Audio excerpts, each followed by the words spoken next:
چند سال کے بعد اس ملک کے سکولوں میں سیکس کی تعلیم کا مضمون شامل کیا جائے گا. سکول میں فحش پروگرام ہو رہے ہیں، مینا بازار جو لگتے ہیں، ثقافتی شو ہوتے ہیں، بچیوں کے ڈانس ہو رہے ہیں، ظلم ہو رہا ہے، فحاشی کے سبق ہے، عریانی کے سبق. وہ سارا کچھ بچے جو ٹی وی سے سیکھتے ہیں، وہ سبق وہ سکول میں جا کے دہراتے ہیں، دوسرے بچے سیکھ کر گھر آ کے انہیں استعمال کرتے ہیں.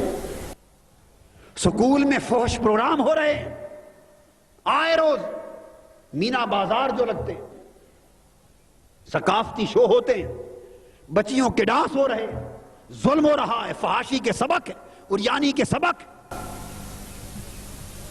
اور میں آپ کو بتا دینا چاہتا ہوں، اگر اللہ کے دین کی حفاظت کے لیے یہ قوم نہ اٹھی، چند سال کے بعد اس ملک کے سکولوں میں سیکس کی تعلیم کا مضمون شامل کیا جائے گا. جنسی بے حیائی کے مضامین اس ملک میں شامل نصاب ہوں گے. میں نے آج یہ بات کہہ دی ہے، لکھ لیں. میں سالوں کی عدد تو نہیں بتا سکتا. چند سالوں کے بعد اگر مستضعفین کے راب کے لیے، اللہ کے دین کی حفاظت کے لیے، ایمان کے قدروں کی بچاؤ کے لیے، غیرت ایمانی کی حمایت کے لیے اگر قوم نہ اٹھی، اس ملک کے سکول کے نصابوں میں سیکس کی ایجوکیشن آئے گی، موسیقی بھی آئے گی، بے حیائی کے درس ہوں گے. آج شروع ہو چکے ہیں. آپ چیخیں کہ ہمارے بچے سکول سے سیکھ کر یہ ساری باتیں آ رہے ہیں. جواب ملے گا، آپ ان کو سکول بھیجنا چھوڑ دیں. 50 سال تو بڑا لمبا وقت ہے.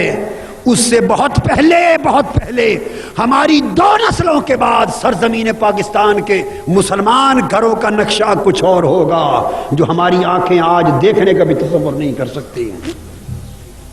دیکھنے کا تصور بھی. اس ملک میں داڑھی منڈے لوگوں کو امام بنایا جائے گا. یہ میرے سارے جملے لکھ لیں، اس کو جو چاہیں کہہ لیں، لکھ لیں. داڑھی منڈے لوگوں کو امام و خطیب بنایا جائے گا. دین کے نظام کے نفاذ کا اعلان یا گفتگو اس ملک میں قانوناً جرم ہوگی. جو اسلامی نظام کی بات کرے گا اسے قید کر دیا جائے گا، جیل بھیج دیا جائے گا. آگے چلیے، لکھے ہوئے خطبے اس قوم کے امام و خطیبوں کو دے دیے جائیں گے. بس فقط اتنے فضائل مسائل بیان کرو، اس سے آگے کی کوئی بات نہ کرو. فحاشی، عریانی اور بے دینی کا وہ نقشہ ہوگا کہ حیا والی آنکھیں اور درد والی آنکھیں اس نقشے کو دیکھنے کے قابل نہ رہیں گی.